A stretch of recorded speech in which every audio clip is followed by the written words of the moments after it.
Good afternoon. I know there are still a bunch of folks getting lunch out there, but welcome. We're going to get started. My name's Yolanda Quentro. I'm the president and CEO of the Institute for Nonprofit Practice. Yeah, we got a lot of INP family here today. It's my honor to be with you all today, and I thank you for joining us for what I hope will be informative and thought-provoking and also action-oriented for all of us to think about how we can collectively support a thriving social impact sector. Before we get started, I just want to acknowledge for a moment that last week we lost an incredible leader, our community member who is going to be here today, actually, an advisor and friend for so many here in the room, Andrea McGrath. I know a number of you joining us here, but also online and around the country have been friends with Andrea over many years. She loved social impact work and all of us who were doing it. And as we reflect on the power of community today and its impact on our well-being, I want to express our collective deep gratitude to Andrea and the loving and impactful legacy that she's left behind. She'll be so missed, and for those of you who knew her and want to connect afterwards, we did reserve a room here. It's the Chinatown room for afterwards, so we can all just connect after the event, and the TBF staff and also the INP staff who are here can direct you there. So before I dive into content, I want to share some appreciation with the many people who made today's event possible and also who made the report possible. The report we're releasing today is called Thriving Together, Cultivating Well-being and Sustainability in the Social Impact Sector. It's a culmination of over a year-long effort that we undertook in partnership with the incredible community science who you'll hear from today, both in terms of the report and also on the panel. And with funding from the Fidelity Charitable Catalyst Fund and our longtime trusted partner, the Boston Foundation, who's literally been with us since our founding and since our beginning. You can scan the QR code on your seats if you want to take a look at the website where the report is listed. And for those of you online, you can go straight to our website under News, and you'll find it there. It's live. So a huge thanks to Fidelity Charitable Catalyst Fund and TBF, and in particular, Lee Han-Chu and Carlos Muñoz Cadilla, who I don't know where he is, but he's here somewhere. Lee's up front, from the nonprofit infrastructure team here, for your support and being such champions of not just us, but the nonprofit workforce overall. And also a big thanks to the events and communications team at TBF and also INP, but especially here at TBF, who took care of all the details today and put together a really beautiful luncheon. We're live streaming today's discussion as part of the Leadership Learning Series at INP, which is sponsored by the Allstate Foundation. So if you enjoyed today's discussion, I encourage you to visit our website. You can check out past sessions and also upcoming ones, which some of them will be related to the topic we discussed today. They're all completely free and open to the public, so feel free to share them widely. Okay, so why well-being? I don't want to take up too much time and steal the thunder of my colleagues, Pat and Amber, but I do want to highlight why this topic's worthy of a research report of this caliber and worthy of filling a room in person and virtually for this conversation. INP's work is grounded in the belief that the social sector's most powerful driver of progress and impact is its people, the individuals and the teams who are passionate about making a positive difference in the world, and who care deeply about those that they serve. And so it follows then that a thriving, sustainable sector can only exist when it's fueled by a thriving and sustainable workforce. And as you know, the social impact sector has faced a multitude of challenges. The compounding effects of COVID-19, a national reckoning on racial justice, political and economic uncertainty, fraying social fabrics, and growing isolation have all significantly altered the landscape of social impact work. Leaders and staff are being tasked with addressing a growing number of complex and seemingly intractable problems, all while navigating the profound challenges they're personally facing and their teams are facing of burnout and turnover and workforce shortages. When we say we need to promote greater well-being in the sector, we're not talking about facials and massages and mindfulness. Although, listen, self-care certainly has a role to play.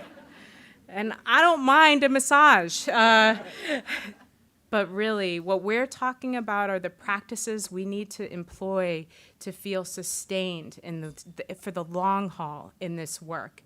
And it's much beyond those things.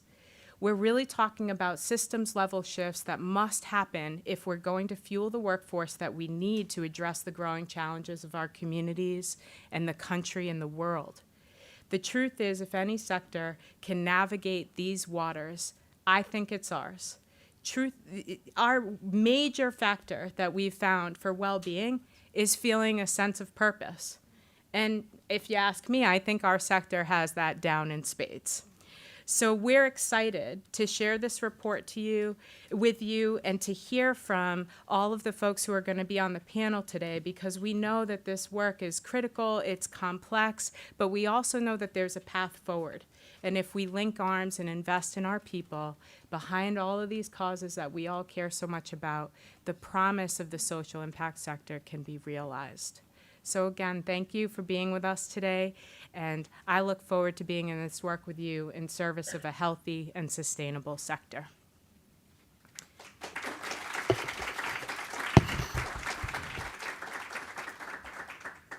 I'm now going to pass the mic to Trina Martin-Cherry, a Boston Foundation board member and Vice President of Community Engagement and External Affairs at Boston Medical Center Health System. At BMC, Trina leads community program development, particularly around the hospital's efforts to increase healthcare equity, economic mobility, workforce development in the life sciences, diversity and inclusion, and addresses the social determinants of health, just like a few things she's working on. So you'll find more details about her incredible leadership and her appointment to a number of city and state task forces at the local and national level, and on the TBF event page. For now, I hope you'll just join me in welcoming Trina.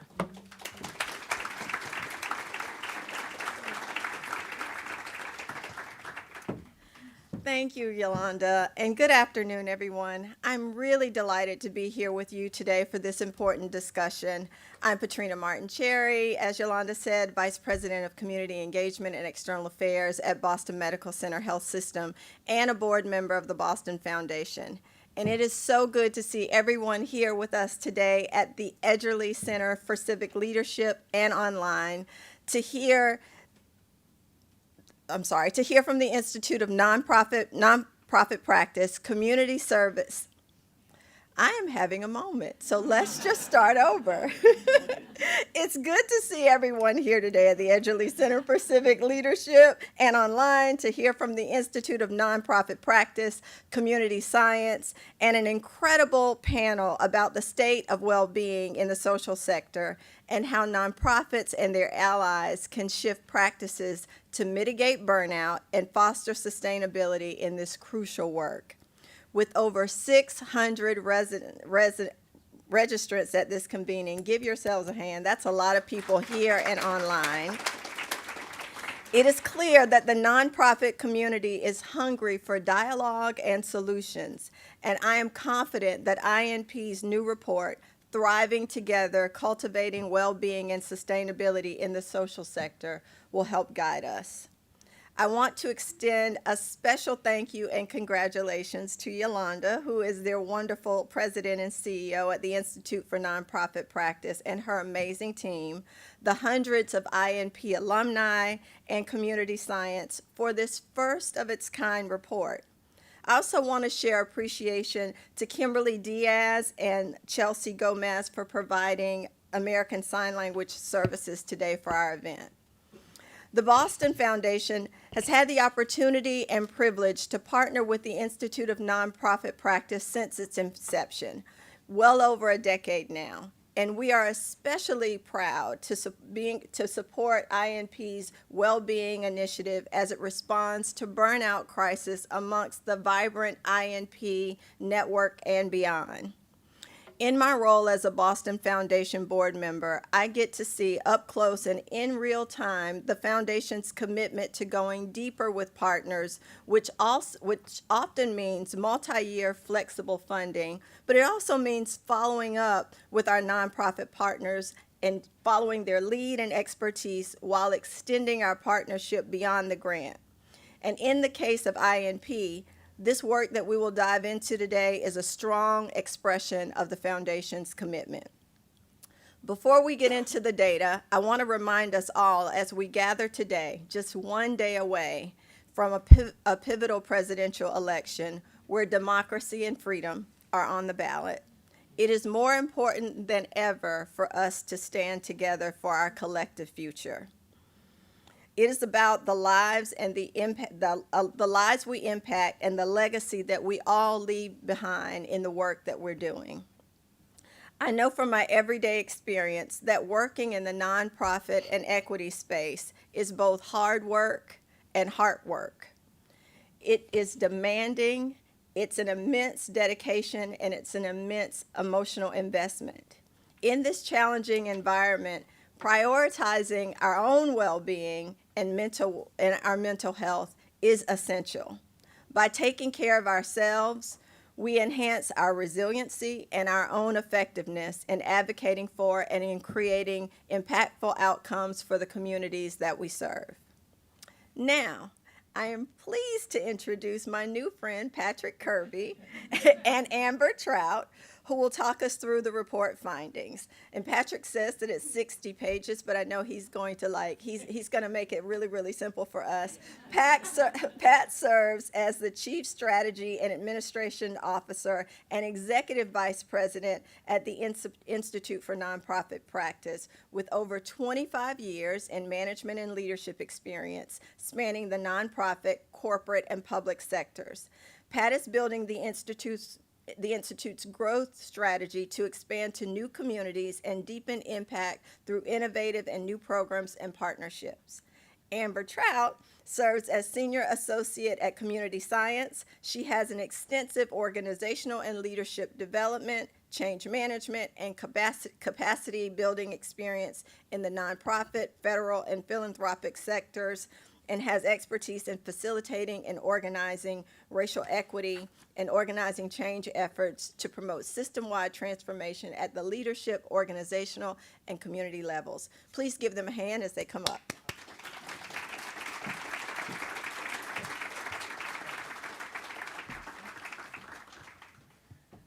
All right, good afternoon.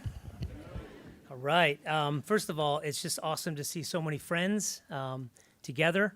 Good to be in community for this important discussion. We promise not to give you a 60-page report to carry. You're carrying enough. You got yourself here, so we appreciate that, but you can scan the code and go check it out because we're really proud of it.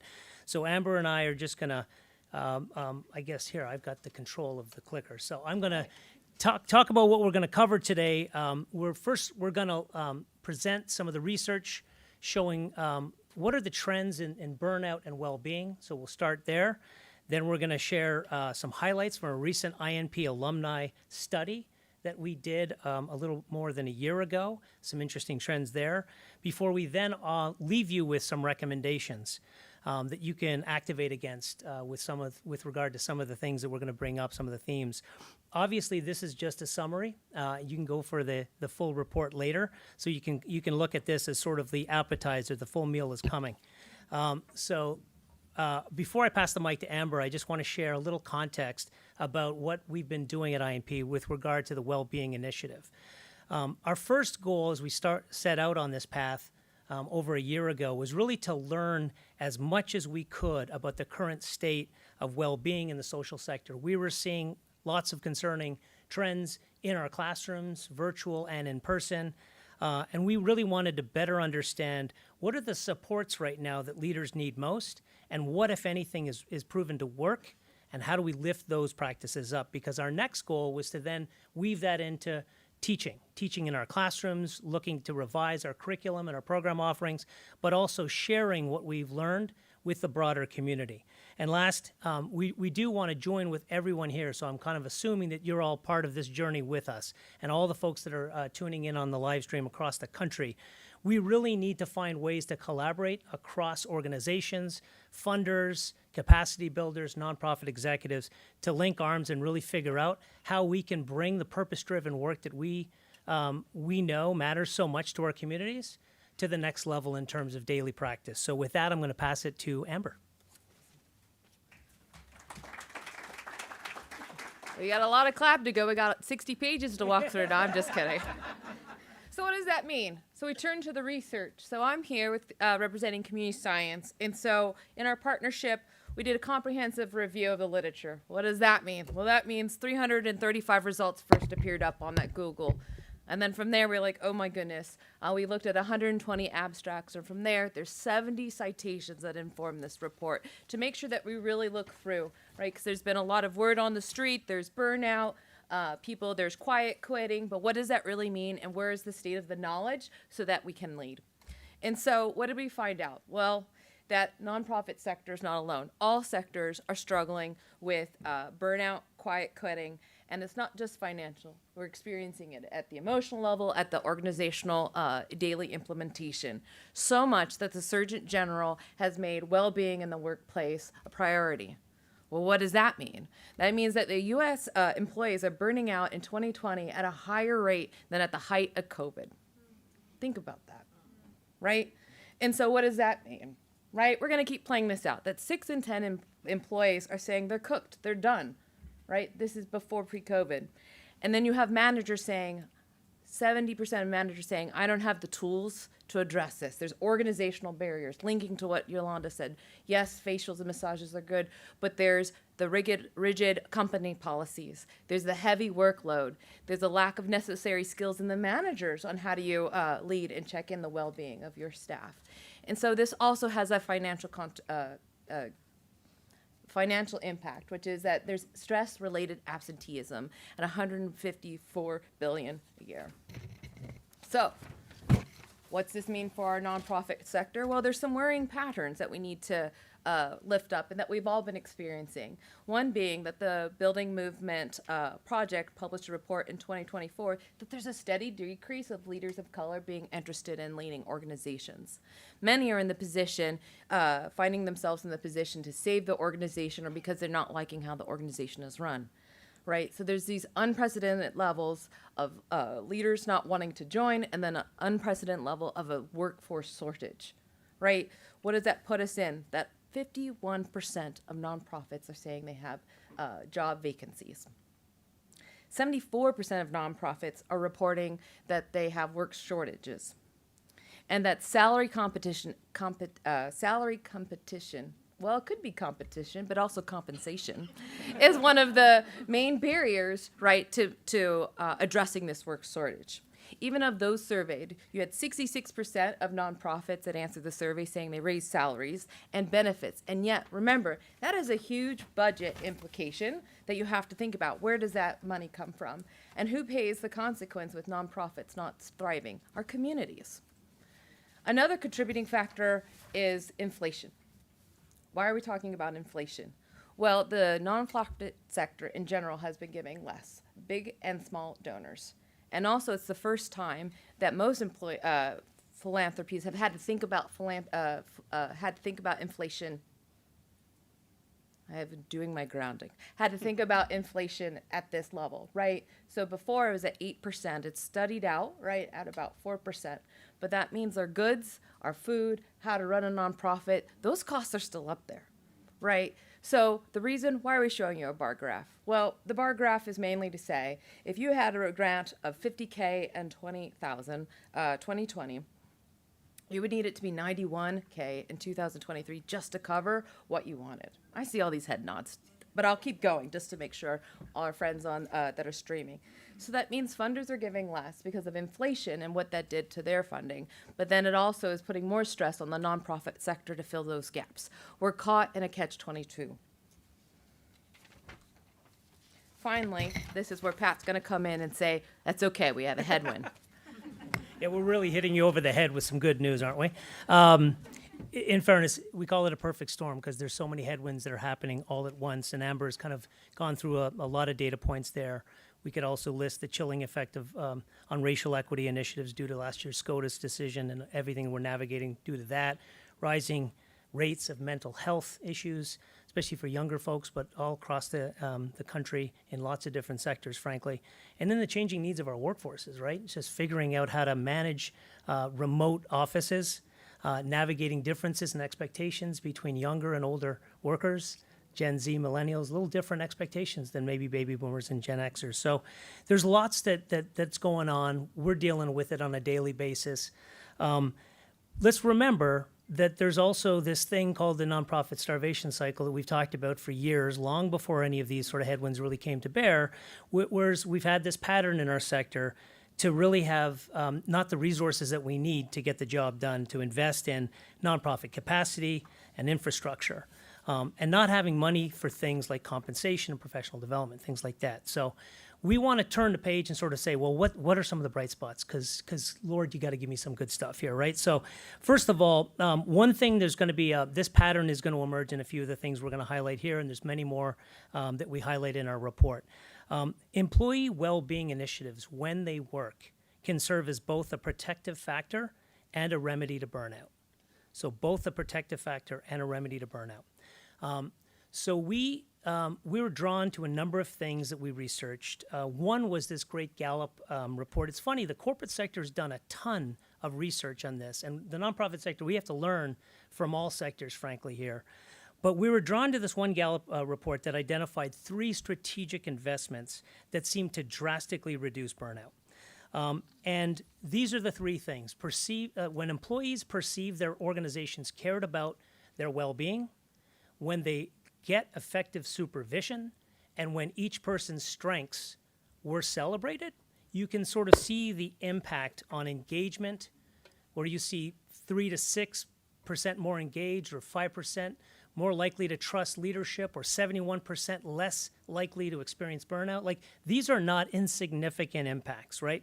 One of the interesting things that came from that particular study was that Gallup identified that managers were the key lever. They found that that manager effectiveness influenced 70% of the variance in employee engagement overall. So goes your management, so goes your engagement, your well-being, and on down the line. All right, so the next piece is we want to lift this up. The central takeaway in so much of the research we looked at, one study by the Workforce Institute in 2023 suggests that your manager has as much impact on your well-being as your spouse or significant other. That's almost 70% of respondents who rated their managers and spouses at that level, compared to doctors and therapists at 51% and 41% respectively. So given how stretched managers are right now, we have to be smart about how we support and invest in them. That's really important, because the inverse is also true. Poor management leads to all the bad stuff we don't want. A couple of studies we looked at suggest around 1 in 3 employees consistently express dissatisfaction with the effectiveness of their managers in addressing their well-being. So 1 in 3, not so good. We got to get better at that. Cohort-based learning. This is something that we were excited to see because we've been in this business now for 20 years, and we've actually seen it. So we intuitively knew this when we launched over 20 years ago. But the research backs up that cohort-based learning experiences really seem to help inoculate folks from some of the most acute aspects of burnout across the sector. And we'll look at some of our alumni data, perhaps bearing some of that out. It makes sense, given that there's so many benefits we know that folks get from professional development, supportive peer networks, transformational coaching and mentoring. They get access to a diverse array of tools and frameworks and resources, helping them excel in their roles and continuing to keep learning and growing as they take on higher levels of responsibility. They also have space for mindfulness and self-reflection. And I don't know about you all, but like in the very, very busy days on a given day or week, just having time to really slow down and think with peers and breathe is a gift. So multiple sources cited that these sorts of benefits can really boost well-being and mitigate burnout. So organizations don't have to do it alone. And with that, I'm going to pass it back to Amber. So you have the research. Pat was saying a lot of it was focused on the corporate. So then we went to the people. Who's the people? The alumni of INP, to ask some questions. So we did a survey about a year ago, and then we got the survey findings, and we did focus groups to make sure community science wasn't saying, oh, this is what we think the findings were. We asked, hey, what do you think the findings were? And so how did the INP alums fare? What we saw was that the 12% of INP alums reported burnout, and 21% said they feel symptoms of burnout. Now, remember what I just told you earlier. In 2011, the burnout rate was 30%. Now we're on the other side of COVID, it's 56%. So if the INP alumni burnout is 12%, we have the average rate right now at 56. So 6 in 10 employees are saying they're burnout. So we're going, okay, that's cool, the INP, there's something going on there. And so we also want to say, well, it could be biased because you have the INP alum saying, yes, I'm going to invest in professional development, but also it's saying, hey, there's something here with the cohort learning that Pat just shared. So let's look at some of the patterns. So what did we see? So if we dig in a little bit more, we see that alumni are reaching for each other even after. So 70% of alumni are reaching for each other after they complete the experience. And 42 are reporting that they work together like collaboratively on projects. So this is noting that, again, those 20 years, thousands of leaders bridging across difference in organizations, different backgrounds to come together, right? So there's that purpose we're talking about, to stay connected. And just to hit it a little bit more is that you're not alone. And what does that mean in the data? That 98% of alum feel like they have peer relationships that they can leverage. 85 feel like they could reach to someone to think about how to shift norms in their organization. 83% said they feel like they could connect and feel like they have the career connections they need. 77 say they have greater access, and you have 68 saying they're able to get a position of power and influence by leaning on that network. That's amazing, right? That says not alone. So what are the alum doing about it? So some of the interventions that we hear, and this is rapid fire, I know. So there's that 60-page report Pat was telling you all about, and then he's going to hit it again with the recommendations. But what I'm going to share is what the alumni told us is invest in professional development, right? I see the head nods again. And so it's about work-life balance. Again, Pat will elaborate on that. Making good on commitments to advancing equity. And Yolanda opened up with that. What does it mean to make a commitment? Then follow through, right? And what can your organization hold? And then making sure there's available resources with emotional support, financial well-being, and incentive programs, both at the individual and community level. This is where I go back to Pat. All right, we're almost done here, and then we'll get the panel to dimensionalize all this stuff. So we're going to talk about recommendations and leave you with that. And trust me, there's a lot of links and a lot of templates and a lot of stuff you can read in the report. So we're just going to go quickly through a few things for the executive team level, managers, and funders. So if you look at the next slide, here we go. So leaders often start by offering a slew of self-care benefits for staff, but the research suggests, again, as we mentioned earlier, it goes well beyond individualized benefits. You've got to be part of a larger plan. So you want to have, first bit of advice for executive teams is develop a coherent, well-resourced, well-communicated plan. And you want to focus on building greater trust and belonging within the organization while offering lots of space for continuous development and training. Easier said than done when cash is tight. So we're going to share some of the highlights about this. So with that plan in mind, first of all, tie it to your why. Why is the organization focused on well-being and engagement? And how does that tie to your mission, to your values, to your strategy, to your DEI philosophy? Start small with a few high-leverage actions and keep your progress visible for your staff. So just start there with that commitment. Then you can dive into some of the policies and practices that promote well-being or have the inverse effect. So you really want to evaluate these things. Look at your screen time with in-person time, balancing that within your organization. Look at your meeting norms. Evaluate your flex time off policies, your individual and group benefits, right? So for those of you in the HR domain here, this is going to resonate for you, but you really have to be looking at all those things. what is actually, where do you get gain, where do you get drain, right? So gain or drain, where are you getting some well-being pickup and where are you getting some burnout, and sort of really look at those and evaluate that. Lastly, support your people. Pay your staff as best you possibly can. And I know that that's hard in a cash-strapped environment. We know all too well about that. But conducting a compensation study will help getting your funders and your boards on board with that effort, getting their help to underwrite and fund that. It's going to take more than a budget cycle. It's oftentimes going to take you 2 or 3 years to get to where you need to go. You're not going to wave a magic wand and suddenly have all the money that you want to be, because you value your staff. But that's important. But beyond that, you can invest in a range of professional development opportunities for your staff at all levels. You can right-size roles and responsibilities wherever possible. You can redistribute the work differently to lighten the load for folks. You can consider doing less in some cases, or even deferring non-essential work to the future. Those are really tough calls to make, but oftentimes that will actually support basically giving your team a winnable battle. That's really, really important at a time like this. We talked a lot about managers and their central role in creating deep engagement, a sense of effectiveness, and overall well-being.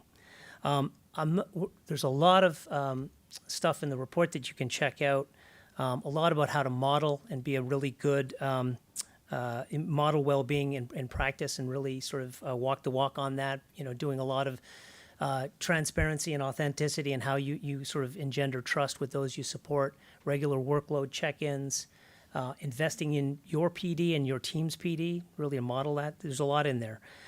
We want to leave you with a thought about this concept of mastery, agency, and purpose, because I think this cuts across both executive level and manager level.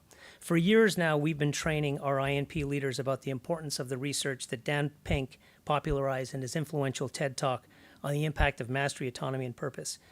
And it was great to see so much of that popping in some of the research we saw. When employees feel they're developing mastery, growing their skills, confidence, and knowledge, when they have the agency, in other words, the time, the autonomy, and encouragement to experiment and test their learning, and when they feel a strong overarching sense of purpose, something that makes them feel part of something important and larger than themselves, as Yolanda was talking about. We have a competitive advantage in our sector. We do purpose-driven work. There's nothing more profound than some of the work that we do, and so we should be tying our employees to that as much as we can in their daily work, and really tying back to that. Lastly, I want to leave you with some recommendations for funders. So there's a few things that we'll mention here. If you haven't already, we ask you to consider adopting trust-based philanthropy practices. For example, simplified applications and reporting requirements, quick renewal processes, and providing more general operating funds with greater flexibility. These make a big difference, and the research definitely bears that out. Second, consider increasing your giving to adjust for inflation. We touched on this earlier. It's really important, and funders can play a really profound role in helping organizations meet the moment right now. Third, we ask you to invest in the people behind the cause. Consider coupling every grant that you make with a supporting investment in your grantee's staff capacity, or helping out with their compensation strategy to augment their compensation overall. And lastly, investing in well-being research and collaborations like this one, I think is so key. We need to have more of these kinds of dialogues across silos that sometimes keep us apart in our sector. So this is a great place to end.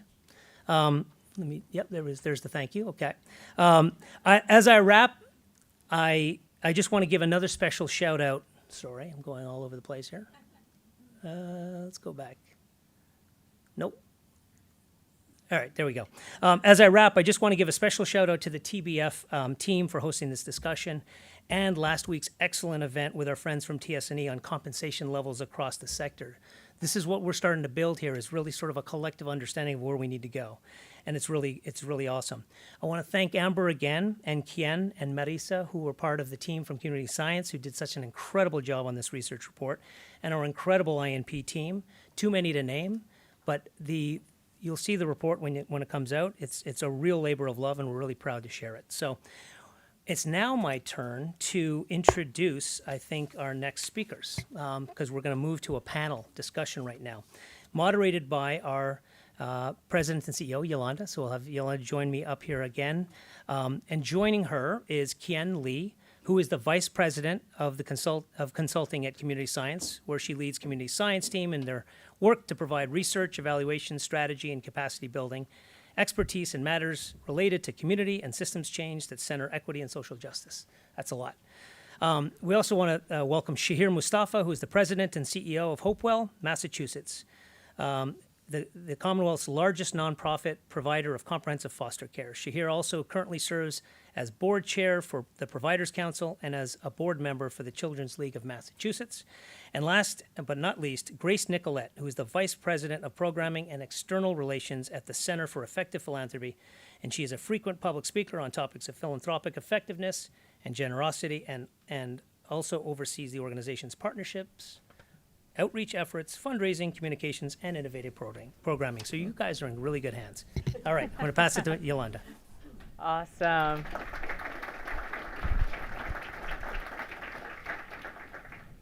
Thank you, Pat and Amber, for the headlines on, was it 60 pages? I can't remember. No. So anyway, thank you so much for your work, and thank you to all of you for being able to make the time today so we could expand on some of what was talked about from your place in leadership and also your expertise across multiple levels of the sector.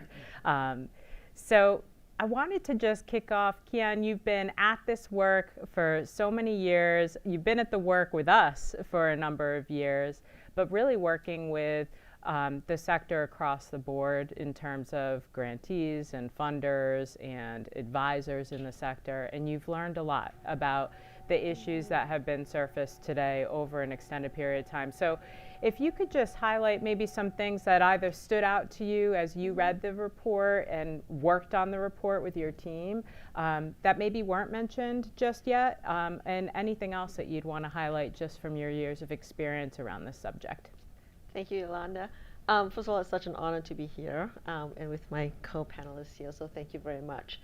I think that what Amber and Pat highlighted is that the key word here is system, right? That the solution we need is at the system level. And I think this is more about emphasizing that than actually providing any new insight. Organizations are actually very complex systems. It doesn't matter whether you're 5 people or 300 people or 1,000 people. They all go through the same cycle, the same challenges, and they all require the same systems to be able to operate smoothly. So this means that if we're going to touch on employee well-being, there are a couple of key functions that need to work together, and there are many more, but I'm going to highlight a few, Yolanda. Sure. One is that the healthcare and EAP benefits need to be in place, right? There needs to be staff professional development opportunities. There needs to be staff supervision and management system in place for the daily program and service delivery. There needs to be social and community building system in place. There needs to be some infrastructure for how, employees, staff should engage in volunteer activities, in cultural activities, in celebrations. And then there is the performance appraisal and improvement process, right? Which is all part of HR, but may not. Sometimes all of these are separate. Then there's the financial investments in all of these things. And you need to make sure that you have the finances to support all of these things. And then they all got to tie together to support your external facing work. How you show up in community, how you do your work, what you say publicly. All of these have to come together. And then I will add that none of this is static. External events in the world shape all of these things, from inflation to what's happening in another part of the world, weigh heavily on our staff, right? So you got all of this coming together, and what leadership has to do is hold and align the people piece, the resource piece, and the responsive strategy to community piece. Like, all these things have to come together to create a highly functional organization with folks that feel like they're being cared for. That's a lot. And what I've seen in leadership programs is they don't look at it all holistically. I've seen too many leadership programs that focus on one thing or the other thing, And they kind of silo these functions so that we actually, as leaders, and I'm speaking from both the research we've done as well as the vice president of a company that's trying to do equity and justice work, that we don't have the space to go to help us connect the dots on all these things. How do we approach these problems holistically? How do we see our organization as a system? And how do we know what levers to push in our organization? And what are the trade-offs? That's a dialogue. That's like you need peers to help you problem solve those things.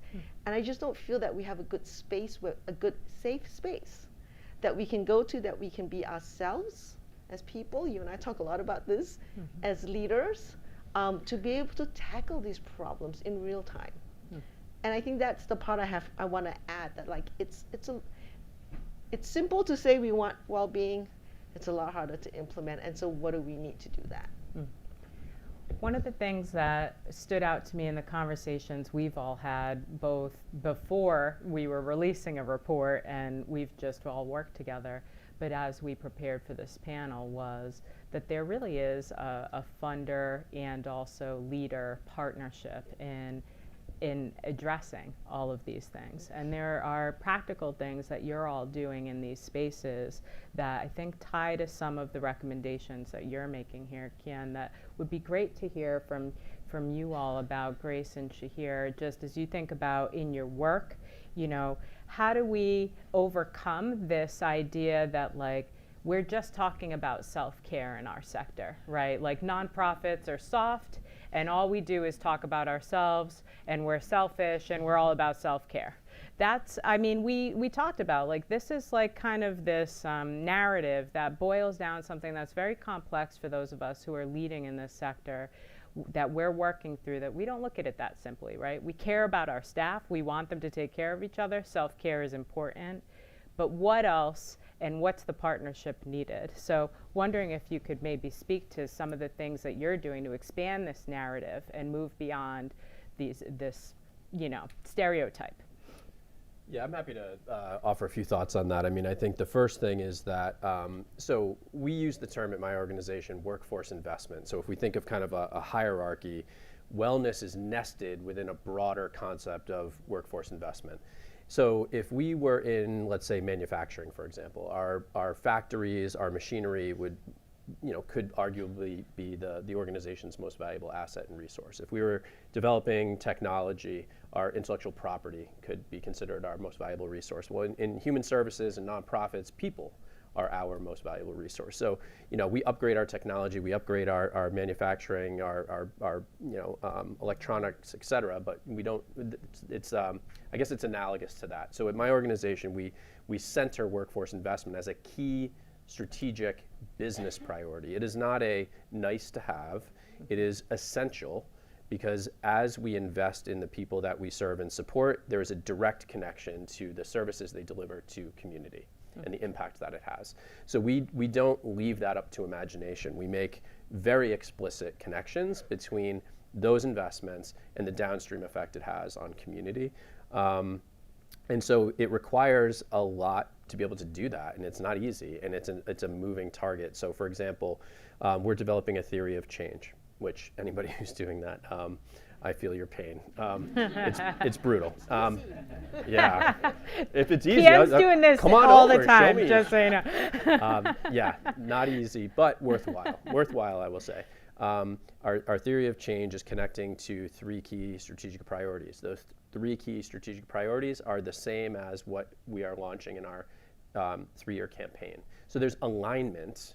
We are not like going and doing this one thing over here and going and doing this other thing over here. All of these things are pointed towards the impact that we're trying to have on our community. Like, we're just unapologetic about that. So maybe facials are, we can make the case that facials could actually have that impact. I don't know, we haven't done that. But for us, it's really been about compensation, which I'll get to later. But we have to work with our philanthropic partners because of how we are funded, which I can also get to in a little bit. But for us, the bottom line is we just make it a very clear business case for why these things are worthy of our investment. It reminds me of the case we made early in the DEI work, right? Like the corporate sector came out with the business case for diversity and it landed and they tied it to the bottom line. And you're essentially talking about, and so we could build off of that knowledge. And I know Pat and Amber highlighted some of the knowledge that the corporate sector is already ahead of our sector on that we're building off of. And so that language that you're talking about, that there's a business case for this, we must do it to thrive, really resonates, and I think ties back to some of that other work, DEI related. So Grace, the funder philanthropy aspects, tell us how it ties into this narrative. So, I mean, for those of you who work in the nonprofit sector, I think you would agree with me that you cannot underestimate how important the funder role is in this topic, right? Funder attitudes, funder behavior. I think Pat talked a little about the nonprofit starvation cycle. So when funders are giving nonprofits limited project support, when they're really obsessed with, administrative cost ratios, we don't get the kinds of things that have been talked about on this panel, right? We don't get smart, big thinking about workforce development. And so I think that our research has actually corroborated what INP has found. We have a yearly survey of nonprofits. It's a nationally representative panel of U.S. nonprofits that receive foundation funding. This year, we found that burnout was a top concern, and more leaders this year than last year, 50% more, said that their own burnout was a primary concern. And these are the folks who are on the front lines of working on important community issues. So I think it's really important for funders to interrogate, are there practices and behaviors that are sort of feeding this cycle of starvation? And are there things that we can do to change and kind of undo that dynamic? And I think we would say the answer is there is.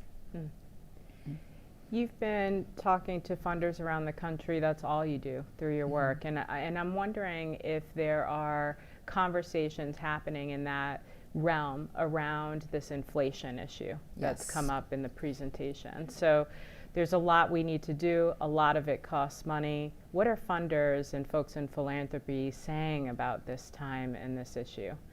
Yeah, I mean, I think that there is a recognition that inflation is a really big issue, but if you know anything about philanthropy, you know that sometimes it can be slow to respond to changes. And so I think that nonprofit leaders have to be really upfront and state their needs to their funders, and funders have to be very cognizant of the dynamics that these nonprofit leaders are facing.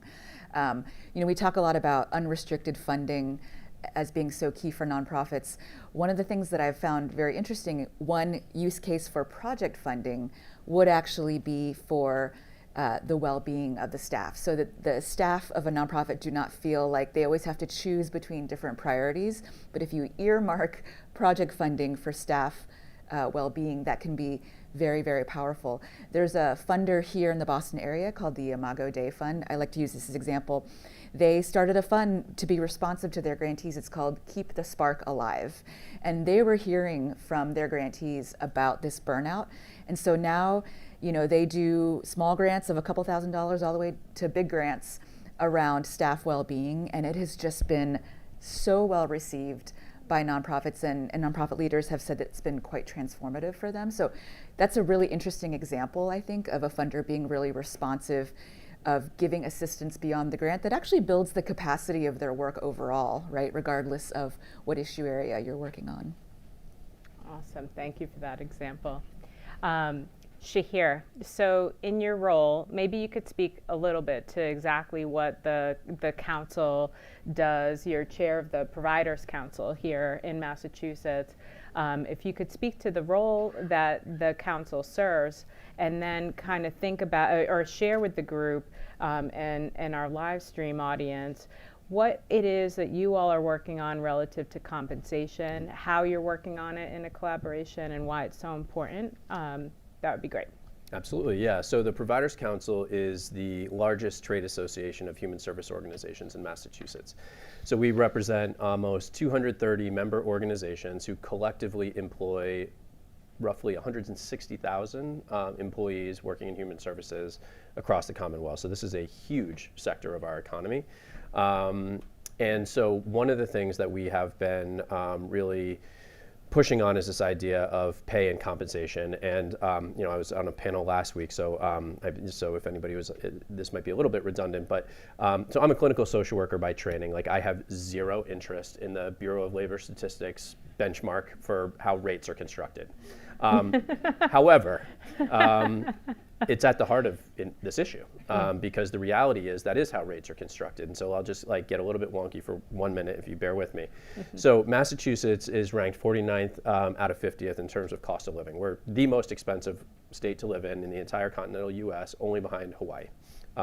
Nationally. So the way that rates are constructed in Massachusetts, if you have a state contract in the Executive Office of Health and Human Services, is they use what's called the Bureau of Labor Statistics benchmarking study to establish compensation rates. That's one component. And they have always used the 50th percentile. And I think, quite honestly, I don't think anybody's sitting there twisting a mustache. I think they just, it's in the middle. They're like, that seems fine and fair. It's in the middle. The reality is cost of living here is much higher. So we really should be using like the 99th percentile or the 95th percentile. So you can see how these rates are out of touch with what it actually costs to live, what it costs to live here. On top of that, the BLS benchmarking study runs about 2 to 3 years in arrears. So what is the 50th percentile is actually what the 50th percentile was 2 or 3 years ago. So you have this compounding effect that is just devastating. And so we've seen in our industry, I mean, this is not hyperbole. People are leaving to work at Target, to work at Starbucks, and that is not a knock on Target and Starbucks, but that's just, I mean, that's a huge canary in the coal mine. That is a big problem. So we have opted to work on compensation. We talked, you saw in that study, there's a lot of different factors that lead to well-being, but making enough money so that you don't have to worry about money is a huge, huge piece. And so that's the thing that we're targeting. And so we have been working with our state partners at the Executive Office of Health and Human Services to increase that benchmark. Our goal is to get to the 75th, and even that would be insufficient, but it obviously would show huge progress. And I will say in this most recent governor's budget, they doubled what's called the Chapter 257 rate reserve. Again, super boring and wonky. Just what it means is more money. It just means more money. Just know that. So everybody's going to be talking about Chapter 257 around we're going the country. viral. Yeah. Not happening. So yeah. Well, that's huge work. Congratulations for that We're not work. there yet, but well, it's you're close. You're we're close. working on it. Yeah. You know, I want to think about, we'll come back to it, but just to kind of seed it now. So when the gap is that great in terms of like meeting these, meeting the gap in terms of inflation and what a grant today is really, what the buying power of a grant is today that we saw on that presentation. And we talk about doing things like compensation studies in order to be able to set ourselves up for fair compensation, which we know impacts well-being. How are we going to afford that? So while you think about those answers, I'm going to come to Kian, because one of the things we don't talk too much about, and I know CEP has done some work on this too, is the role of intermediaries and how their work might play out in terms of working with nonprofits on the ground and how they grant funding and that kind of thing. You had some really interesting points to make about intermediaries, and so I just wanted to highlight it here because a number of them are actually listening in, but also so many of us work directly with them. So maybe you could share just what are some of the dynamics you've been kind of noticing and researching a little bit. Before I say that, I want to say to Shahir that I want to be your participant, your subject in a study about facials lead to better well-being and more effective organization. Right. So keep that in mind. I want to be like, you know, there's a facial under your chairs. Just go underneath. Exactly. Next time. All right. That's a great question. I think intermediaries are very interesting, and Grace and I were just talking about that. There isn't a real definition of it, but the way we think about intermediaries at community science is sort of they're the bridge between those who have resources and those who need resources, right? And that includes funding, knowledge, all of that. And then I've been learning that there are really two kinds of intermediaries. There's probably more than two kinds, but at least the two right now are those that are funder-facing. And so they're really an extension of the grant maker, and they support the grant maker. And then those that are community-facing, that are really accountable to the communities and help make sure that the money from the funders feed into the communities. And there are a couple of things they can do. When they take the money from the funder and they give it to the communities, the re-granting process, they can actually create more flexible requirements. So they can use that re-granting for flexible funding, and then they can say, you know, minimal reporting, minimal requirements, compliance, and all of that stuff. And that helps mitigate some of that burnout and stress that are so often in organizations that have to respond to not one funder, but 10 funders with all different requirements. Right? So the intermediary has a role there. I think the intermediary can help build capacity from everything from how do we help you with board development and take the cohort piece. So you have, you know, as an intermediary, I have 20 organizations I'm supporting. They're struggling with board development. How do I maximize, pull the funding to bring expert support to these 20 organizations and help them? Can help them with outcome tracking and monitoring, right? And so I think an intermediary has that role. We've also heard about how intermediaries can absorb the risk. So if a funder doesn't want to fund to a startup or a small frontline organization, you give it to the intermediary can absorb that risk and then support these organizations. They can vet expert resources. Like oftentimes we hear from organizations like, how do I know there's like 20 people out there doing board work? How do I know who's the best? I don't have time to vet them. And the intermediary can help vet them, bring them together, bring grantees together, work with them, really bridge those resources and convene and facilitate conversations. So I think intermediaries play that role. But remember, intermediaries are also organizations.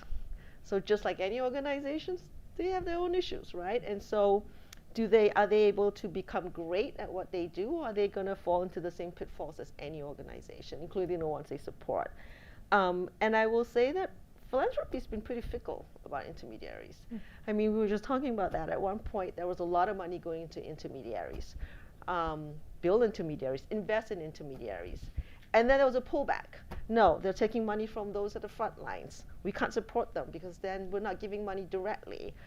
So let's give directly, keep the intermediaries out. But then philanthropy is not prepared to respond to these organizations' needs. Somebody has to help fill in that gap.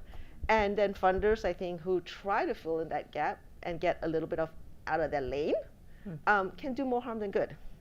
Right? And so there's that challenge. So I want to say, I mean, the study with CEP recently about intermediaries and grant makers that, you know, they sometimes run into the same problems. Just because you're an intermediary doesn't mean you're better. You still have to worry about how do you engage your grant organizations, how do you do community engagement. All of those things still hold true. So I think that's the role of intermediaries. Thank you for that. Is there anything you want to add there, Grace? Or? Yeah, I mean, I think that what the phrase that comes to mind is like, there's no silver bullets, right? Like, I think that there was really a hope in different times that, you know, if we outsource our giving to intermediaries, that we will get X, Y, Z, closer to communities, better on equity and all of that. And our data shows that it's really a mixed bag. And for nonprofit leaders, I think you all know this, but it really matters who your funder is and what that relationship is, right? And so you may actually have a closer relationship with an originating funder than with an intermediary. And our study has actually shown that sometimes the intermediary is actually more likely to give restricted funding. So it actually really depends on the posture of the funders who are in that group as well. And so there's a lot to consider here. It's not an unalloyed good. And again, you know, everything in philanthropy is, it depends, there's no silver bullets, and it's just really important to think about the context. Awesome. So I threw out a question earlier that you may or may not want to respond to because it's a new one that wasn't on the list. So I just want to name that. But it really is the question. If we're talking about inflation, professional development, you know, compensation increases, all of these things, and how that impacts the bottom line, and our sector's in a starvation cycle. Do you have thoughts on how we break through that? Like even small steps. Maybe you don't have the system solution just yet, but what are some things you might even be doing within your organizations or that you've heard other folks are doing in order to close that resource gap around the things we need to do relative to well-being? One of the things that we found in our State of Nonprofits report that I mentioned earlier is that nonprofit leaders are generally expecting balanced budgets or modest surpluses in their work, and that finding to me was really surprising, balanced with the burnout piece. And I think it speaks to me of the need for nonprofit leaders to show that their finances are really strong, and perhaps they are not actually asking for what they need from donors. And of course, it's not the fault of a nonprofit. I mean, I think donors sometimes make it quite challenging to ask for what one needs. But I think that having that honest two-way communication about the real needs, like the inflation, the things that you want to do with your staff, can be really powerful and can actually bring donors along to better understand some of the things and the priorities that you have around capacity. Thank you for that. Do you want to jump in? Go ahead. Yeah, the only thing that I would just add to that is so my organization is roughly about a $25 million budget, and we have about $10.5 million in strategic reserves. So I fully acknowledge that that is not everybody's circumstance and situation. However, I think we have taken the position that that strategic cash reserve needs to be leveraged for an investment in our people, because that's what the moment is calling for. And we're not just going to throw money at a problem. We're trying to be intelligent about that, well-researched about that, making informed decisions and plans about that. And we have ways to gauge the effectiveness of this over time. With ultimately, our plan is that if we invest in our people, it will have a commensurate impact on the community that we serve, which is our mission, which is why we exist in the first place. If that bears out, then we're on to something. And then we can demonstrate to people that when you make these investments, perhaps, foundations, donors can see the value in investing in overhead and in people because it has this downstream effect. Check back with me. I could be wrong, it could fail epically, but I feel like we have no choice. And we have a responsibility to do this. So that's how we're looking at it. Well, you used the term earlier, there's like a canary in the coal mine. And I think there is something about this that it feels like it's brewing and it's going to get much bigger and much more insurmountable. And it's the danger, right, of it not being like COVID was this really quick, like urgent crisis. Philanthropy responded and they invested and they carried us out of it. We partnered on that and we made it through together. This is something that's kind of slow moving and rising in a way that's quiet. And if we don't talk about how critical it is for this partnership to begin now and make investments from our organizations, but also philanthropy to our organizations that look different, we're going to find ourselves having a really different conversation, I think, in a few years. So I have another question for you, but I'm actually going to open it up to the group because you may have better questions than me. So I'm going to put it out to you and give us a little time to just engage together. There are mics coming around the room, so if you don't mind, if you have a question, raise your hand, but just wait till a mic gets to you so that everybody can hear you, both here and online. So questions for this panel and also for Pat and Amber on the research. I'd be happy to respond. Right here. Hi. The presentation was very good, but what I really heard was what we pretty much know about in terms of the same issues that you presented are the same issues that exist in business as well as in the nonprofit area. But what I didn't hear was I didn't hear the action associated with that. And I think that is missing. Yeah. That is really, really important. Suggested outcomes. On the panel, I appreciate what you share, but I think there should be a more efficient connection to the community. And I think you should take into consideration what we're dealing with in a little more detail. I looked at the presentation and I wasn't invited. I'm in Quincy and we represent a community there, and we'd love to share with you outcomes that could have an added value. Even the idea of partnering to enhance the fundraising support. So I think there needs to be more substantive information if I were to be candid. This is a wonderful forum, and I appreciate it. Thank you so much. So start of a conversation, right? But great. So we do want to get to actionable ideas. I'd welcome folks to share your own, and that is what we're going to come back to. But thank you for that. Saw another hand. Go ahead, Mim. Thank you so much. In my world, I spend a lot of time thinking about the investment in humans as the capital for the business, and I use innovation as the business case fuel. Do you see that playing in the nonprofit value prop as well for this work? I can answer that. I mean, I actually just hot off the presses was reading a draft of, we are about to finish a 3-year study of the impact of Mackenzie Scott's giving on nonprofits, and it'll be out in the spring. And, you know, obviously the nonprofit recipients spent most of the funding on their programmatic work, but what was really interesting to me is how much the impact of her gifts was around things like taking risks and innovation, because they had the bandwidth and the margin to do that. And also it really transformed their own sense of leadership and agency, and actually increased their ability to fundraise well.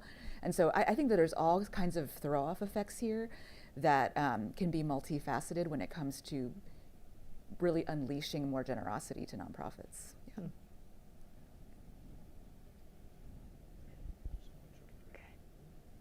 Where are my mics? Okay, right here. We'll go around. We're coming around to you. All right, right here. And then maybe if you want to, or you have somebody already you see? Yep, go ahead. Okay. Thank you so much. Jay Villar with the Fountain Fund. So I represent a organization that primarily works with folks who are formerly incarcerated. And there are individuals that are in the community that hear nonprofit as a way to access their own type of employment and getting themselves kind of like plugged into the community.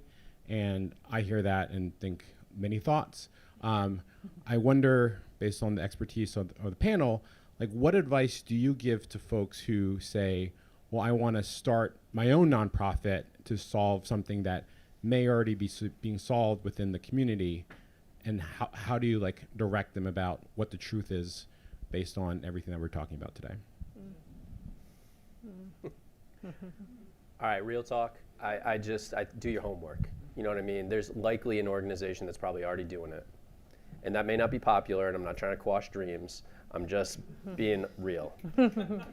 So, and I do think, now again, I fully acknowledge that I'm coming from an organization that represents some degree of kind of like heft and, I don't know, whatever. You can talk about nonprofit industrial complex and we'll have that conversation. But like, I just think there is something to be said for large institutions that can tolerate ebbs and flows in the economy, that can invest in their people. I mean, we see the downstream effects of this. So it's not all bad. I would say that some of these bigger orgs, there's something to be said for that. And there can be power that can be leveraged there. So that's just my 2 cents.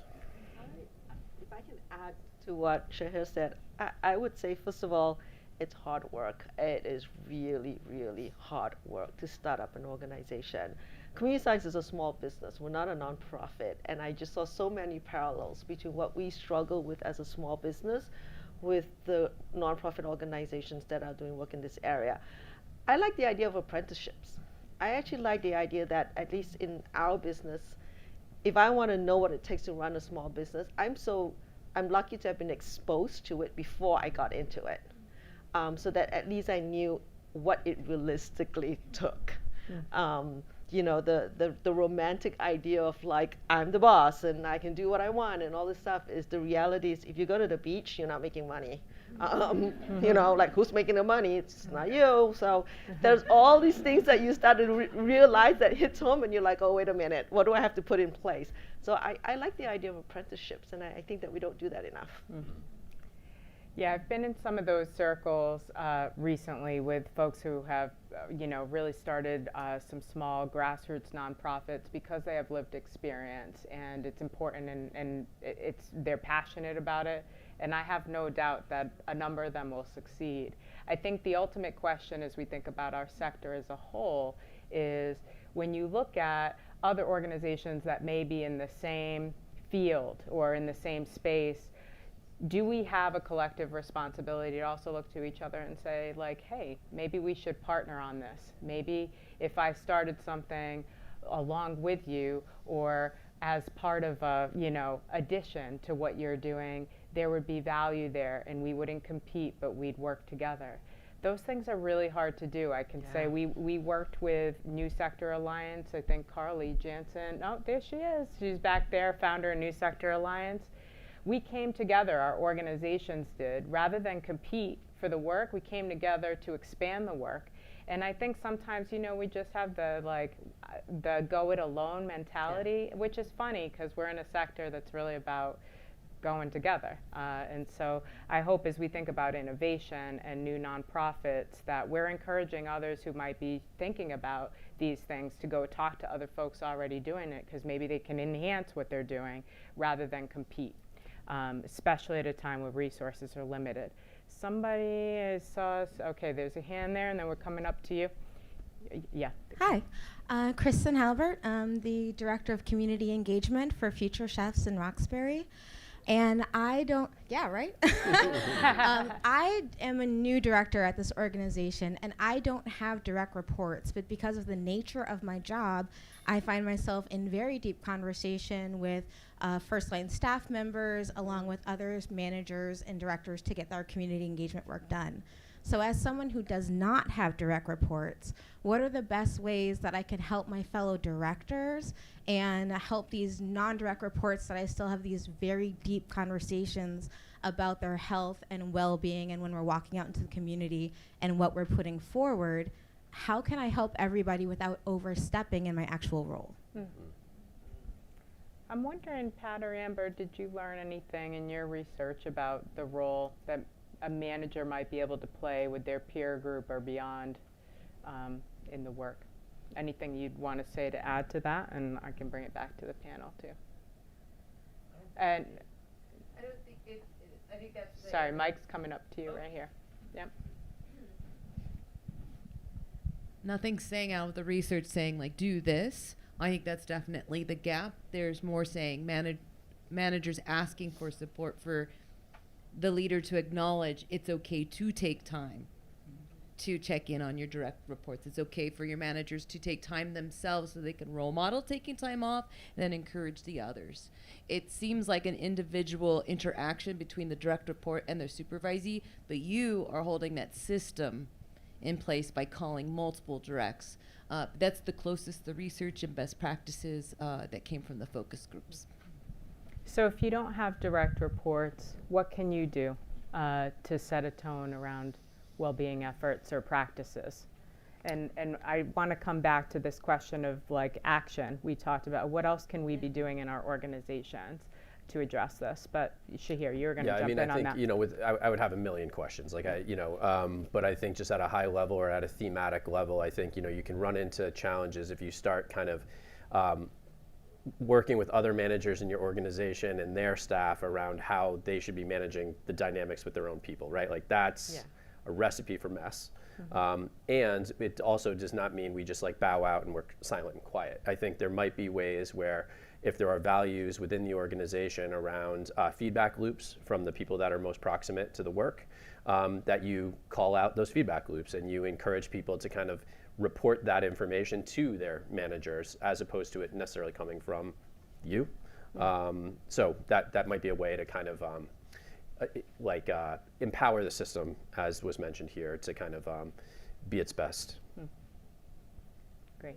We've tried something at our organization, really streamlining some of those responsibilities. So your manager, the direct reports, you're looking at performance, you're looking at all this stuff. But then what we've done very intentionally is we've connected a staff person to someone who aligns with their passion and their interest area. And then we say, that's kind of like your mentor and your coach. It's a very liberating, very freeing experience that you have, because you're not responsible for performance reviews and stuff, right? It's a great position to be in. So we've linked staff to that kind of person, and they go to them for sort of the coaching, the mentoring, all of that. Kind of they're redistributing some of the responsibilities of the direct manager, and that's how we've been handling it. While we're on that, and I'm going to go back to the audience, but just we talked about a number of things you're doing in your organizations or you've seen organizations do to address well-being, both at the individual level. I know we kind of discussed, like, lots of people are talking about the individual level, so let's make sure that folks understand there's like an organizational and systems kind of effect that needs to be addressed. But individual level, organizational level, what are some things that you would recommend that folks do on the ground in their jobs to be promoting this kind of work? Yep.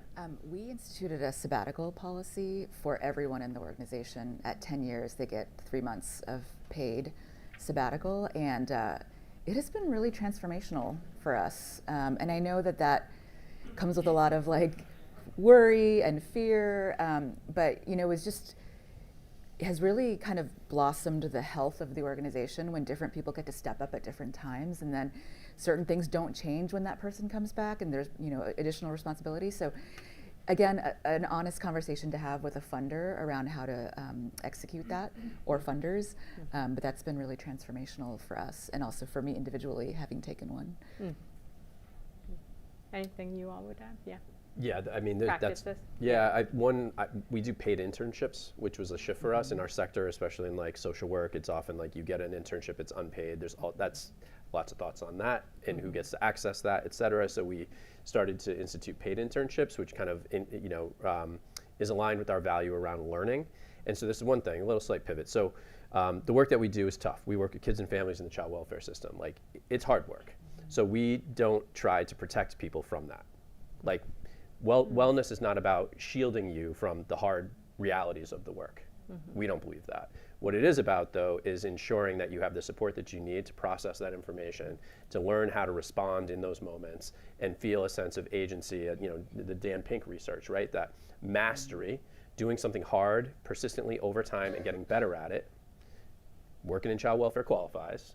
That's really how we support well-being. So I think sometimes we conflate this idea that we have to shield people from hard things, and I actually don't think that's helpful. Thank you for that. Last question, and then I'm gonna move to closing us here. Sure, thanks. Reggie Jean, with the Director for Upward Bound and Program Math Science at BU, and also with the New England Education Opportunity Association, which is a group of TRIO and Gear Up programs. So my question is, so I like the data that was presented. It was very useful to me, and then the tips you're giving too, I think, are helpful as well. I'm wondering in terms of, so I'm also interested in the sort of EDI aspect of it, and when we think about sort of different generations that are part of offices, and also different cultures and races, was the data or your suggestions different based on generations or race or socioeconomic status, any of that? Great. Going to bring the mic over here to Pat and Amber, right here. Thank you. Thank you for that. So in the research, because it was mainly corporate, race was never mentioned, so we named that in the report, and so that is why we went to the focus group to hear. Yes, there's different ways to think about how I'm impacted by the system, and then working in a nonprofit. So what does that mean? Not to assume that your team is not impacted by the system when they walk in the door, and then have those measures there. So, but in terms of the research, that's the gap. Right? So if we do a 3-month well-being, who does it benefit? So there's not a lot that's disaggregating and then following it long term. So that's there. Pat, did you want to add more to that? Differences between the focus groups of executives and early career. Oh, that's right. I needed my tag team here. So what we noticed really, so depending on tenure. So if you're early starting out, you hear professional development, invest in me, show me where I could grow in your organization, right? And then as you're hearing here with executive leaders, and you're hearing on the panel, is how do I do it, right? How do I think, how do I prioritize which well-being, which equity, which diversity, which inclusion policy to do? The lesson is pick 1 or 2. Because if you say 5 or 10 and you don't follow through, you've eroded trust, you've eroded your attention, and you've introduced more harm, right? And that's harder to come back from. So that's what we saw in terms of tenure, in terms of race, that's a gap, but we also heard a little bit with the focus group, so we do hint at where there's future directions there. Yeah, and you will see in the full report some like very clear in terms of the alumni data, because most of our alum, and I think a little over 600 folks participated in that around the country. Most of our alum identify as people of color or folks from historically marginalized groups. So you will see that disaggregated, their reports of kind of where they are with burnout and why, by race, by gender in the report.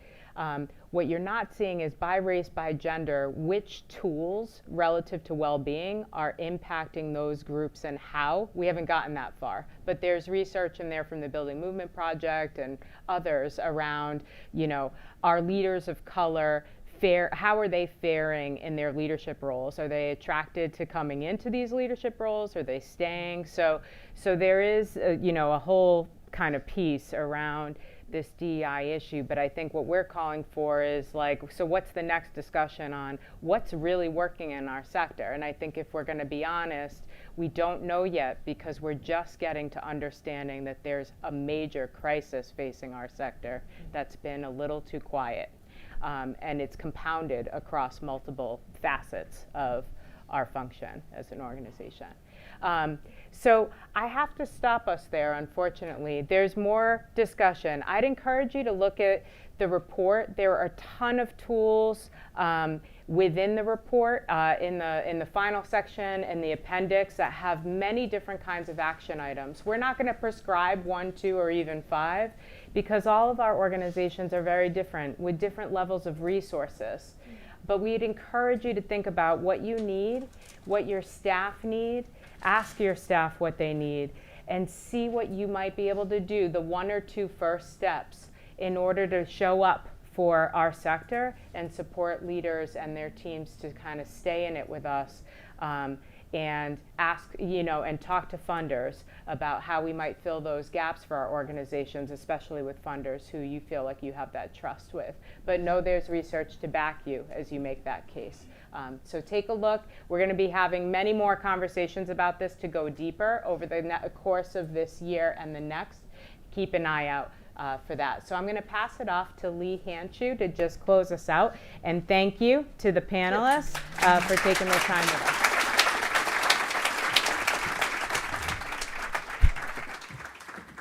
Thank you so much, everyone. Good afternoon. My name is Lee Hanchu, Senior Program Officer for Nonprofit Sector Infrastructure at the Boston Foundation. I'm here to quickly wrap us up with some send-off housekeeping items and some notes of gratitude. So many of you in the audience have taken time out of your busy schedules to attend not only this incredible INP convening today, but last week's TS&E compensation and benefit study as well. So I thank you for investing so much time with us at the Boston Foundation and our partners. And I encourage you all to really be in touch with each other after this. We all kind of leave these rooms energized, but as the panelists mentioned, we scratched the surface. So dig into the report and really reach out to TBF, INP, Community Science, our panelists, and one another to really chart where we go next with this information. In the coming days, all registrants will receive an email with the recording of today's forum and links to the INP report and other collateral. And if you didn't register, it's all good. The recording and more will be posted to TBF's past events recap page at tbf.org. I really would like to extend some gratitude to our friends at Basil Tree for providing a great meal, Joe Trudeau and the expert team at A Better Resolution for our AV and technical support, and the amazing INP and TBF team members who worked hard behind the scenes on this convening. From INP, I want to shout out Audrey Gillis, Chief Advancement Officer, Caitlin Silvers, Director, Events and Program Experience, Meg Miner, Senior Communications and Marketing Manager, Megan Bird, Robin Van Ricka, Chris Mora, Michelle Sinkunegi, and Stacey Harris, who are here in person with us today. So a round of applause for those INP team members.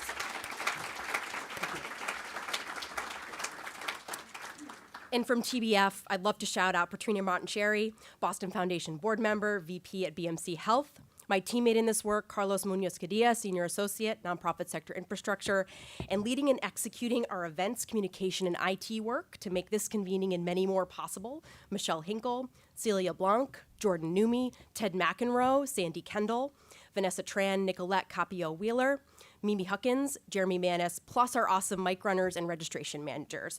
So with all that, in closing, please access INP's Wellbeing Report through the QR code and through the post-event email to really dive deeper into the data and enjoy the space together today. Thank you.